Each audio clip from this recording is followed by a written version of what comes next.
Hey everybody, welcome back to the channel. Today we're going to be building something pretty special in this frosted, skeletonized royal oak homage.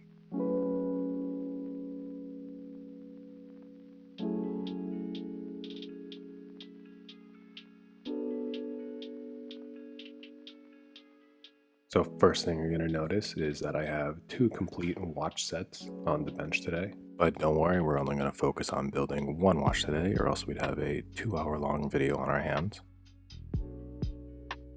You've already seen me remove the royal oak style case and the additional bracelet. And next I'm removing the skeleton dials, which will show off the NH72 movements I'll be using for this build, followed by some aftermarket rose gold skeleton rotors, and finally our royal oak style hands. So starting off, going to be placing the movement holder down and breaking out the movement for this build. As I mentioned before, it is an NH72, which is a skeletonized gunmetal 3-hand no-date movement.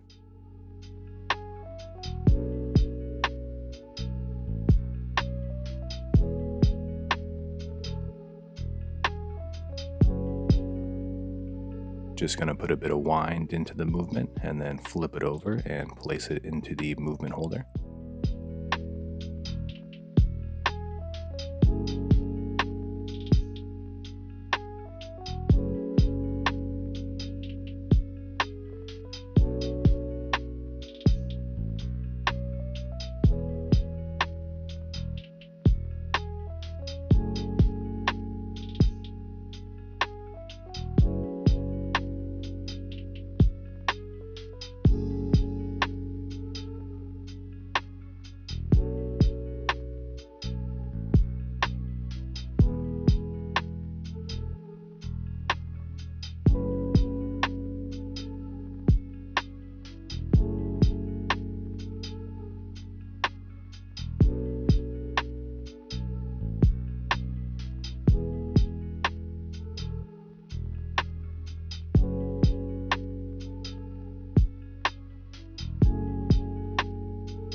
I'm unsure if the NH72 is considered a more premium movement and thus subject to more strict QC, but this thing out of the box was running perfectly. I didn't feel the need to make any adjustments to the watch and ended up with an average rate of minus 2.5 seconds per day, an average amplitude of 258.6 degrees, and an average beat error of 0.12 milliseconds.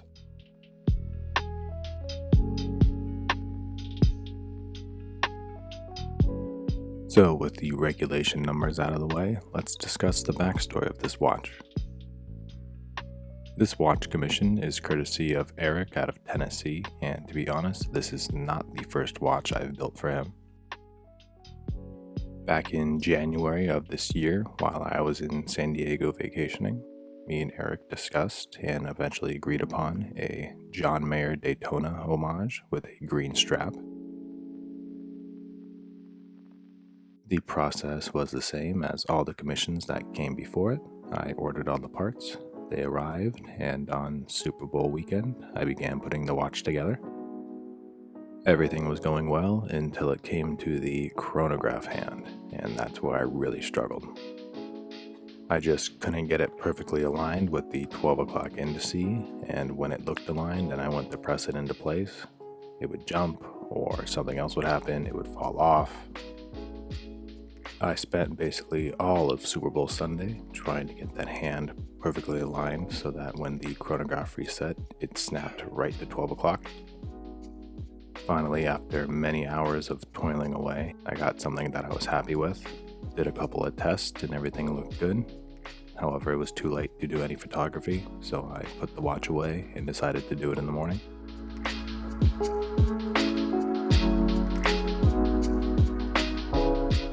Let's take a short break from that story and discuss what's going on in the build video here. The NH72 ships without a gray dial holder, so one of those needs to be purchased separately and attached to the movement.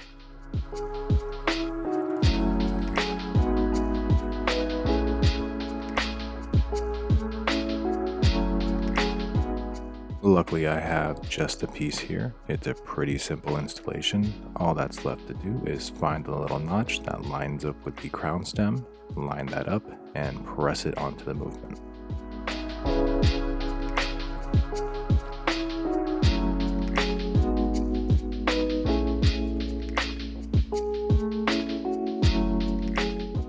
Once you feel it snap into place, that's it. It's secured, and you can continue with the build.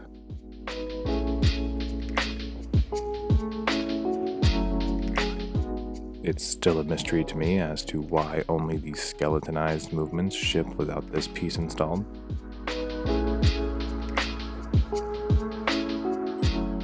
But now that I've got the piece that holds the dial in place, I can actually attach the dial to the movement. Unwrapping it here, you can see that it has a clear acrylic inner layer with a matte black exterior. And like I've illustrated before, I'm just placing the dial onto the movement to see which of the dial feet need to be removed. This dial came with a grand total of not 2, not 4, but 6 dial feet, so I'm going to be doing a lot of cutting and a lot of filing.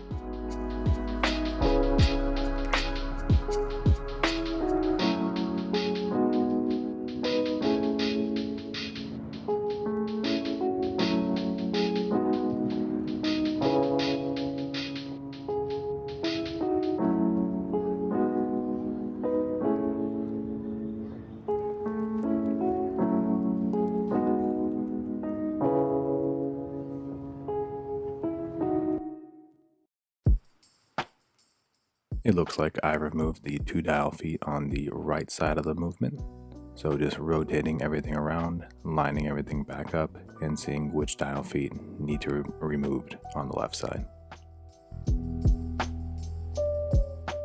One thing I should mention that I don't think I've mentioned before is it's not the best practice to cut the dial feet off right above the movement, especially if the movement is skeletonized, as these feet can drop down and find their way into any nook and cranny within the movement, stopping it and requiring disassembly.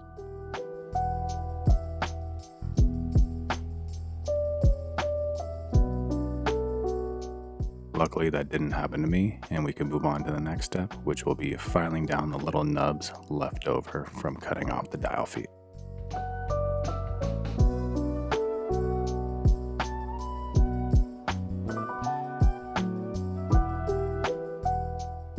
It's a bit of a unique and delicate situation when filing down the nubs on this dial.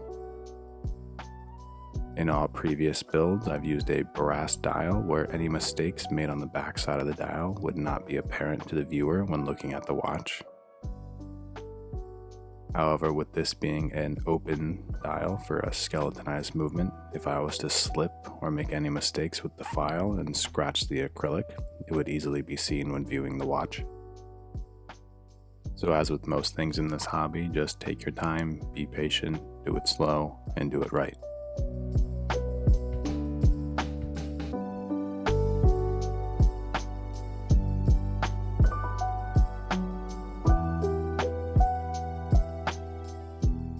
With everything filed down flush, I'm just placing the dial over the movement and pushing it down into place.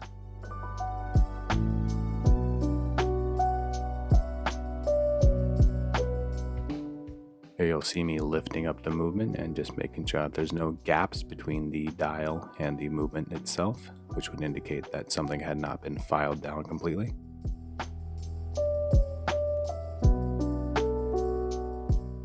Noticed a little bit of dust and debris sitting on top of the dial, so just breaking out the hand blower and blowing it off, and then going to use some Rotor to remove a little bit of the more stubborn smudges around the dial face.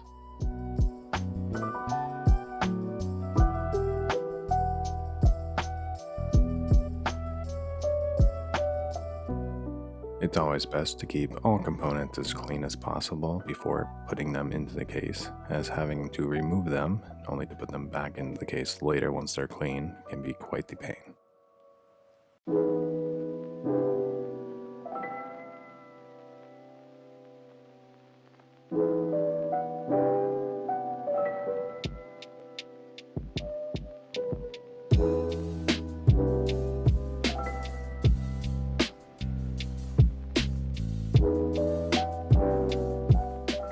With the dial now spick and span, I can move on to the next step and begin setting the hands. One thing I am excited to see on this build is the second hand. In the previous AP Homage build, I remember saying that the second hand was incorrect in that it had a solid counterweight instead of an open counterweight. I have since been able to source an open counterweight rose gold hand, so we'll be putting that one on this build here. But I'll get to the second hand later in the video. As per usual, we're starting off here with the hours hand.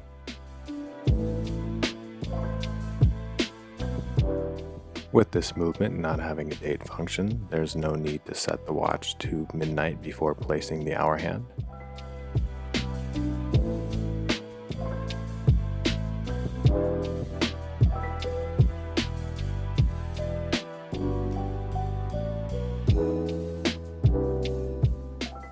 And as you'll see in the video, the hand isn't even lined up with an hour marker when I press it into place, because I'm just going to rotate it forward until it's lined up at 12, and then I'll go on and set the minute hand accordingly. So let's go back to discussing the John Mayer homage I was working on for Eric in February. Like I said, I had finished the watch, but it had gotten too dark to do any B-roll footage of it outside or take any photos of it, so I left it for the next morning. The next morning rolled around, I took the watch outside, got the B-roll that I needed, and then decided to do a few more tests before shipping it off to Eric. And I kid you not, the last test, the last push of the chronograph, I hit the button and the chronograph hand didn't reset to dead center.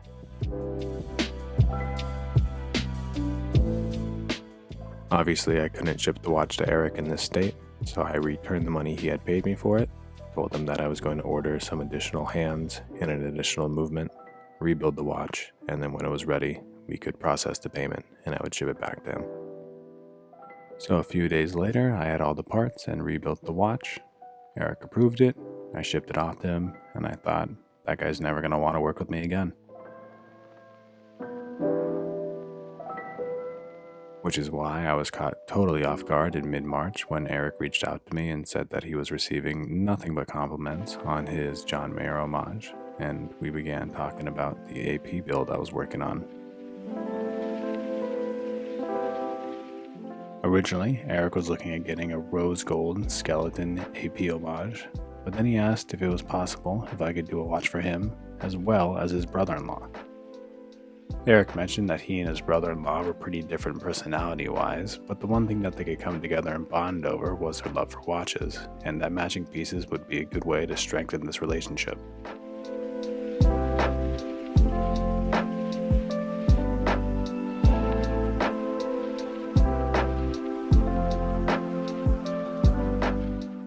After hearing this, I was even more excited to get working on these builds, as these watches would now have a special meaning for Eric and his brother-in-law.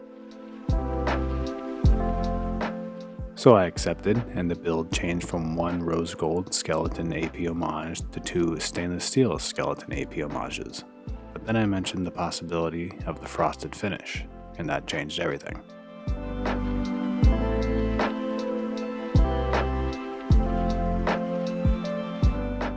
Eric was immediately curious about the finish, and after discussing it a bit further, we decided to go with the frosted route over the regular stainless steel route.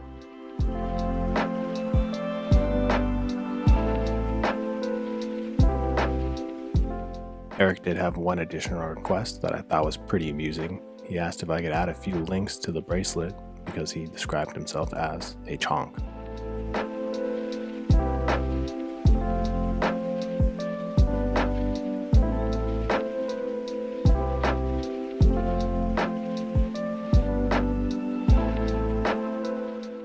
You'll see in the video here, I have all the hands attached to the movement, but I'm running into a little bit of an issue with the minute hand and the seconds hand making contact. The issue is that the seconds hand is not sitting at a perfect 90-degree angle, so I tried to use the hand setting tool to straighten it out.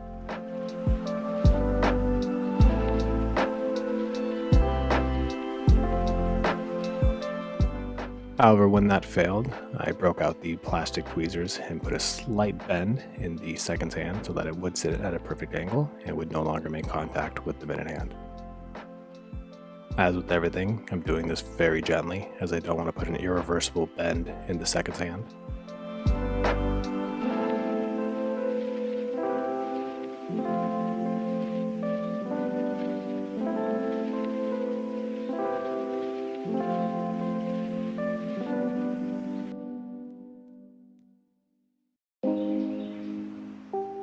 And you can see here, now the minute hand passes underneath the second hand with no issue, and we continue with the build.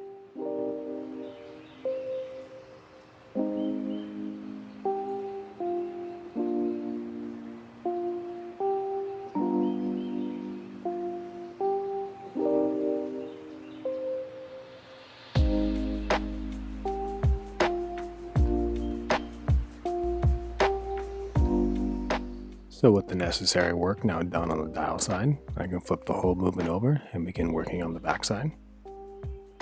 In my personal opinion, the NH35 and similar movements aren't that pretty from the back side. However, Seiko does step it up a little bit with the NH70, 71, and 72, adding a little bit of decoration to the rotor. But of course, I'm going to remove that rotor and replace it with something better. Using the largest screwdriver I have in my collection, I'm going to unscrew the screw in the center of the movement and then gently remove the rotor using a pair of plastic tweezers. Again, being very careful not to make any contact or drop anything onto the balance wheel. As I mentioned earlier in the video, I'm going to be using a rose gold skeletonized rotor for this build. With the dial being clear and the movement and rotor being skeletonized, not only will the wearer be able to see the balance wheel oscillating, he will also be able to see right through the watch at certain parts of it. Installation of the skeleton rotor is a pretty easy task. I simply line up the hole in the rotor with the pinion in the movement, and then make sure that it's not cross-threaded, and then screw it on down. When I first installed one of these skeletonized rotors, I was a little bit concerned about how it seemed to move less freely than the stock rotor. But when you think about it, what is the rotor? It's simply a mass that oscillates around, winding up the mainspring of the watch. And when you skeletonize that rotor, you're removing mass, making it harder for it to oscillate around and fight against the mainspring. Can this be considered less efficient? Yes. But I think in our day-to-day lives, we move our arms enough to keep the mainspring fully wound, and even if it's not, there's still the option of hand winding the watch.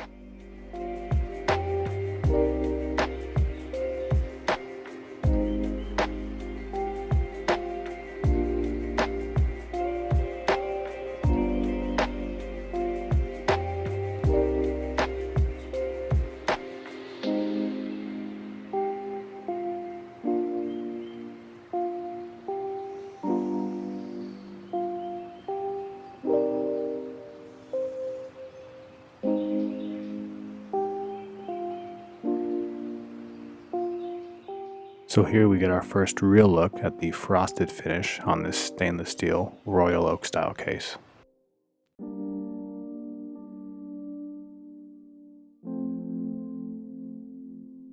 As you can see, there is what looks to be like diamonds on the bezel, the case, and the bracelet of this watch.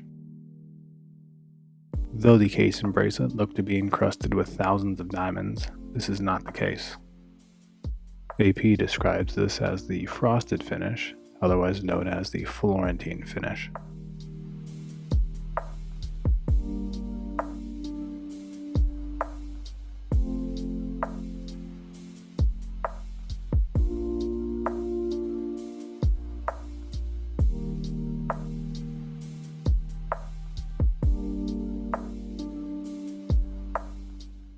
Master jeweler Carolina Bucci spent years perfecting the technique and applying it to her own creations before being approached by Audemars Piguet some years ago. After months of trial and error, the collaboration finally reached a balance on the case and bracelet between the frosted and satin finishes. With this success, AP released a finish on both the rose and white gold ladies royal oak in 2017. Only a year later, the finish was applied to the openworked royal oak, combining the unique finish and the beauty of the skeletonized movement. These watches instantly rose in popularity, and AP has since added the finish to different collections, larger royal oaks, as well as our line of chronographs. And ever since I saw there was cases available with this finish made for the NH series of movements, I've been interested in a build. So another big thank you to Eric for choosing to go with the frosted finish.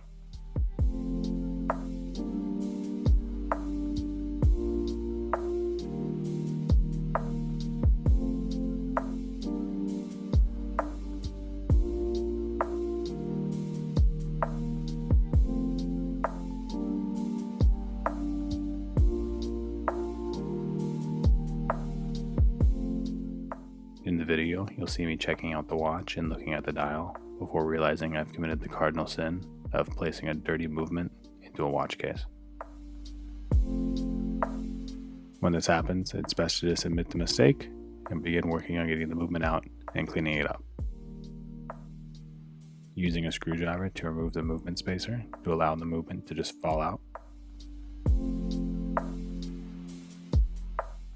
Off screen, I've painted this movement spacer black because they ship white and that's very jarring if you're able to see it through the Caseback.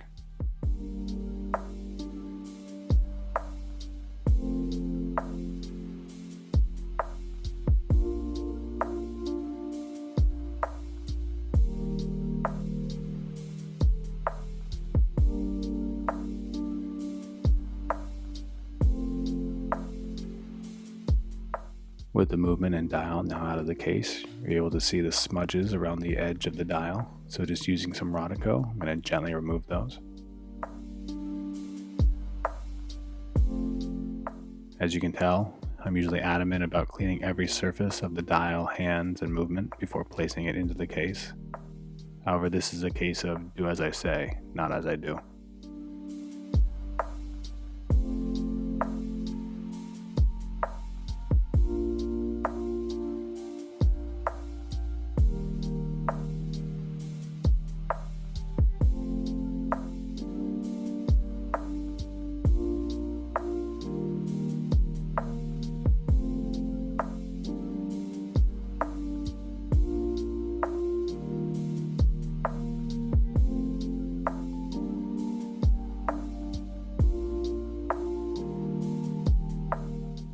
So now with the dial cleaned and the hand still ticking away, it's time to case up the movement for attempt number 2.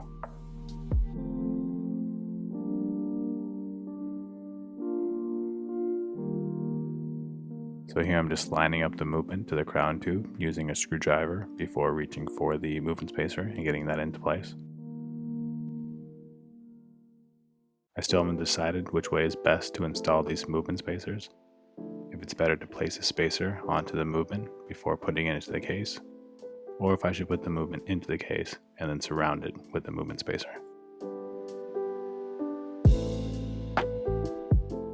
Giving the dial a once over to make sure that there's no dust, debris, or smudges on it. However, we did just clean it, so it's all good to go, and we can move on with the process.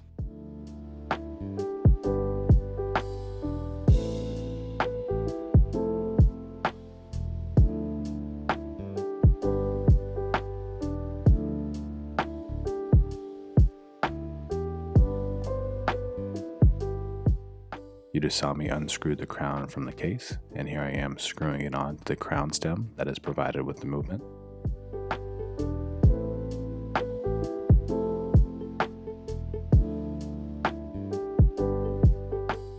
And I'm going to take that new assembly and place it through the case and back into the movement.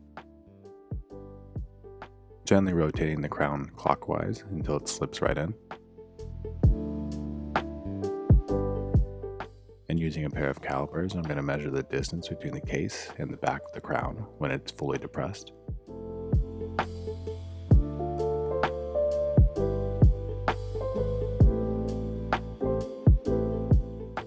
And And then using the largest screwdriver I have for some reason, I'm going to depress the lever that releases the crown stem from the movement.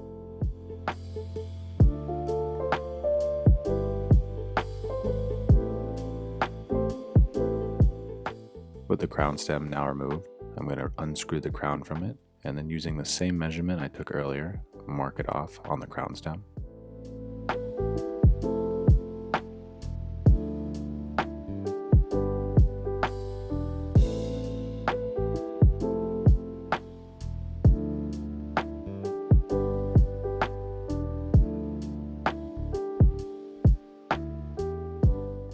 I've stressed this in prior videos, and I'm going to stress it again. It's always best to cut too little off of the crown than to cut too much off. Cutting too much off the crown stem will make operating the watch impossible. And though I do have spare crown stems in the unfortunate event that this does happen, why use them if you don't have to?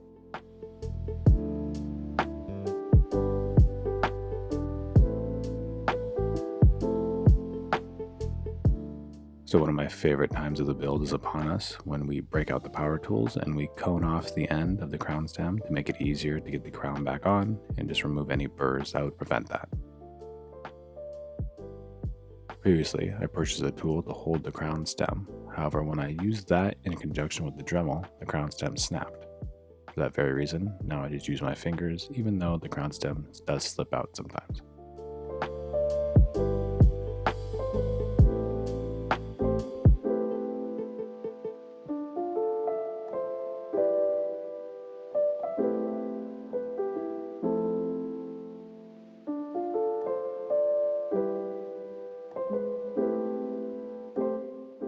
With all burrs removed and the stem now coned off, the crown screws right on.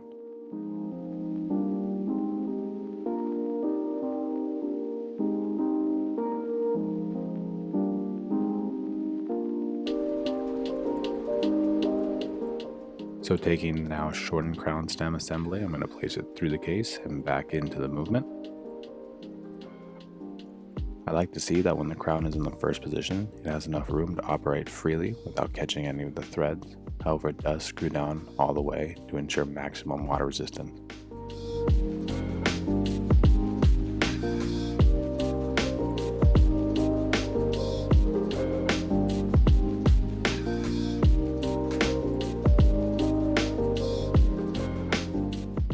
You'll see that when the crown is screwed down completely, it makes contact with the case.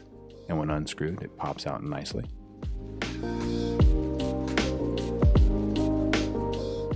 And again, using the largest screwdriver I have in my collection to depress that lever and remove the crown stem assembly.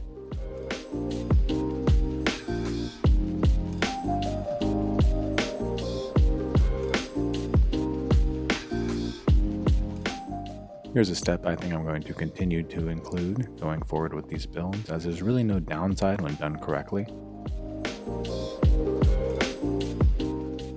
I start by placing a small drop of blue Loctite on this plastic container, and then dipping the end of the crown stem into it. And I should specify that this is the threaded end of the crown stem. Please do not put Loctite on the other side of the crown stem that operates the keyless works. And then with just a little dab applied, I'm going to screw the crown back down onto the crown stem, give it a little wipe down, and then tighten it down firmly using a pair of plastic tweezers.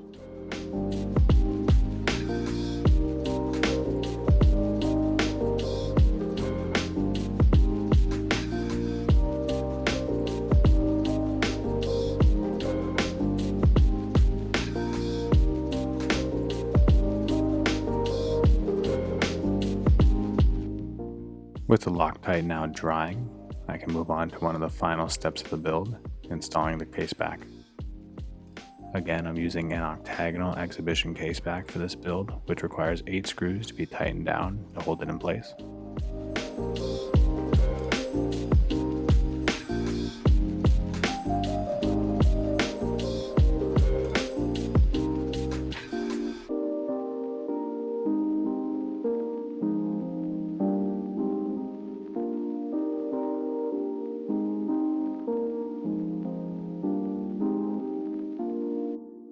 I started out by placing 3 screws in opposite ends of the caseback and gently tightening them down.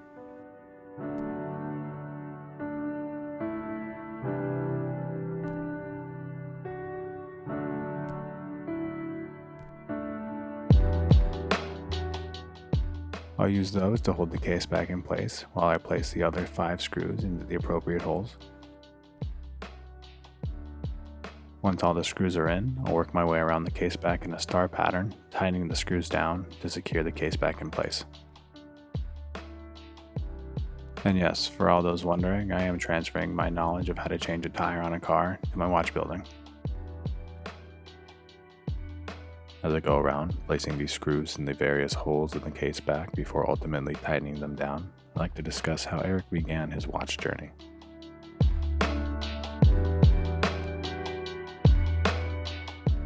Eric told me that when he was young, he would see his father wearing a Casio databank, and he thought that was the coolest thing in the world. He asked if he could have one, and his father obliged and purchased one for him, and since then he's had one on his wrist. He said in more recent years he's found the world's biggest Hublot, ambassador Nico Leonard, and went down the rabbit hole that is horology. Along with his databank, Eric has a small collection of watches, including a Bulova Sutton, his first mechanical watch, and something he wears on more formal occasions, a Tissot Sea Star Professional, which he'll wear at the gym or when he's taking his son swimming. Next is what he describes as his most prized piece, and his first foray into high horology, a Longines Spirit Zulu Time. Then of course there is the John Mayer Daytona homage I built for him earlier the year, which he says he wears while doing chores around the house or getting together with friends. Then there's the Frosted AP homage featured in this video, which he describes as a special piece for him. It's a way for him and his brother-in-law to bond over their shared passion of watches through matching watches. He said he'd wear this one on special occasions or when he takes his lady out for a night on the town.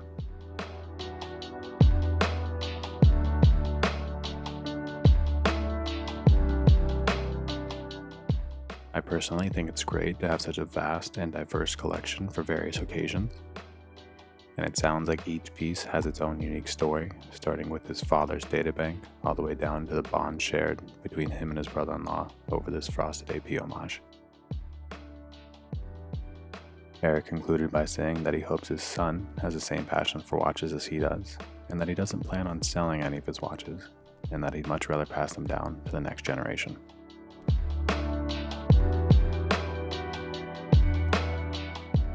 With the Loctite dry, the case back now in place, and all screws tightened down tightly, I can place the crown stem back through the case and into the movement. To be honest, I probably should have waited for the Loctite to dry, installed the crown stem, and then put the case back on the watch. However, I was able to get the crown stem into the movement without any issues.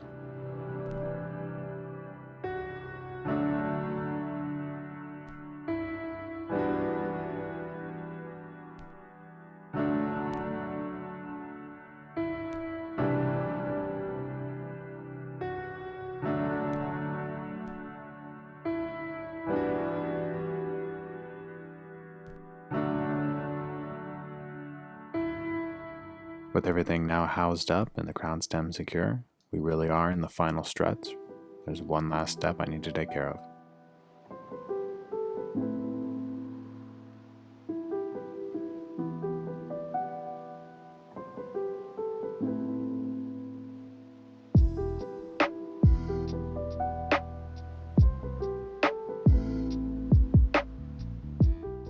You saw earlier in the video, there was an extra bracelet when I was breaking down the parts list.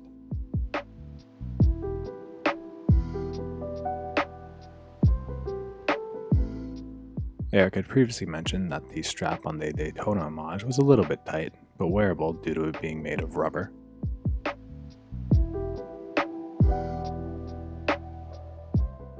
However, with this AP bracelet being made of metal and having no elasticity or any kind of micro adjustment, he asked if I could add a few more links to the bracelet, which I was more than happy to do, mainly because he gave me a little bit of a laugh when he described himself as a chonk when asking.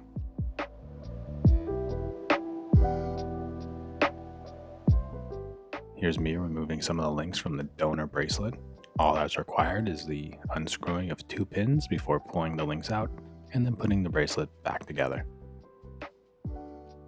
Eric did end up sending me his wrist size, and I did my best to match that, though I did put in a few extra links, just in case there was a margin of error. If any of you watching this video right now are thinking about getting a frosted AP homage, just know that I have a sized down bracelet waiting to be put on a build.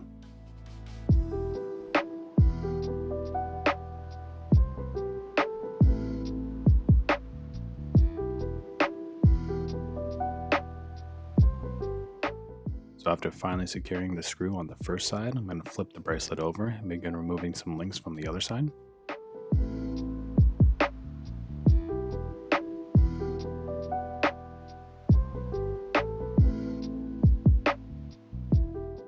I believe I mentioned in the previous video that the AP style bracelets were one of, if not my favorite style of bracelet. However, it does feel like they have one downside in that they grab hair more often than anything like a Jubilee or an oyster bracelet.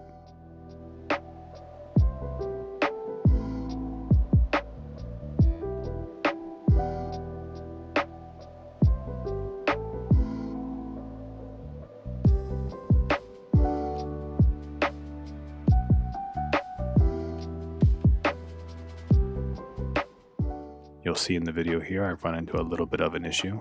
The tolerances on these two end links aren't quite matching up and they're having a hard time fitting together. So instead of fixing the problem right now, I've decided to move on to something else. Following the completion of the build, I took a diamond file to the inside of one of the end links and just removed enough material for the two end links to fit together.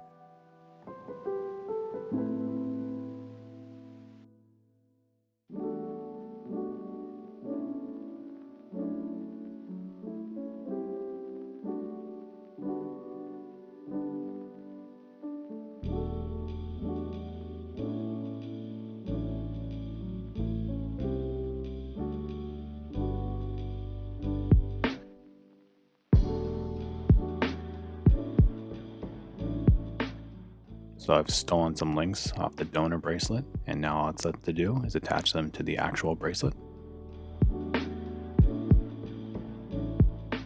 One thing I need to be careful of is that I'm actually putting the screw in the correct side, as the threaded side and the open side are very similar diameters and it's easy to be confused.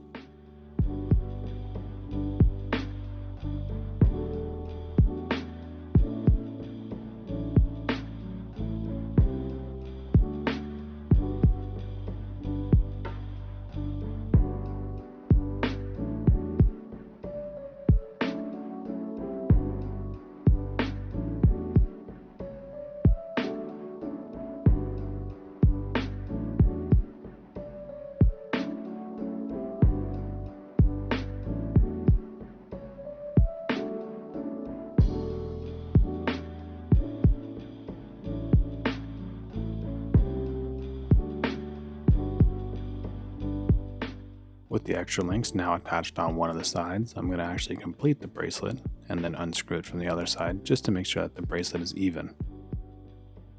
The easy way out would be to just screw everything on one side and have Eric deal with it down the line, but that's not how we do things around here. Again, being very gentle and cautious when screwing the screws in as to not damage them.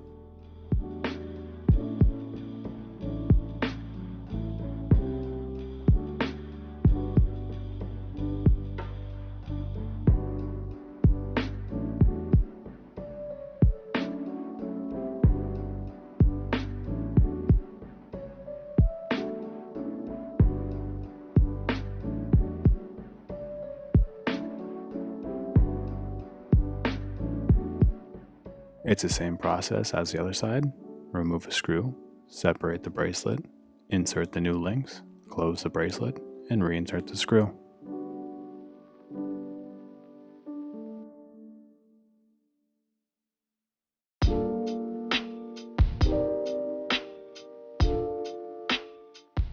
Giving the bracelet a bit of a wiggle here just to make sure that that screw falls all the way down.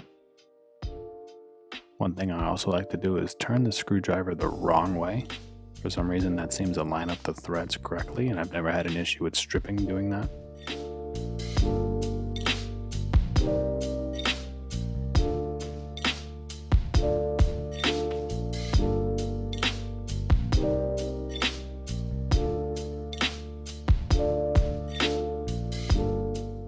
You'll see I run into the same tolerance issue on this side of the bracelet.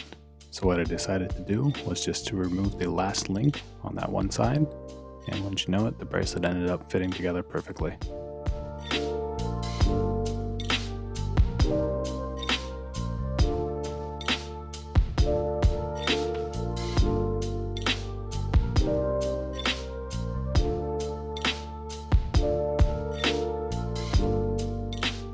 I'm going to drop the last screw into place here and tighten it down, and I'm basically done.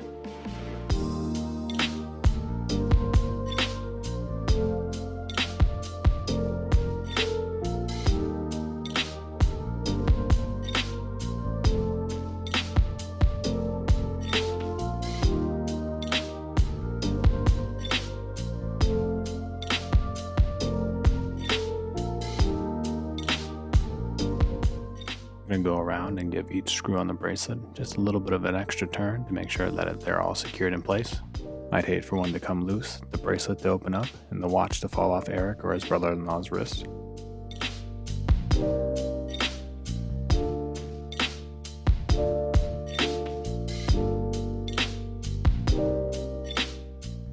And just like that, we're done.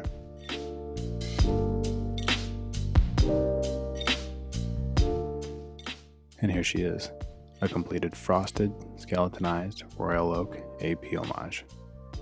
This build combines stuff that's truly unique. I wish I could say it was a truly unique watch, but just based on the fact that I built two of them kind of eliminates that. However, what is truly unique is the story and the meaning behind these two watches for Eric and his brother-in-law.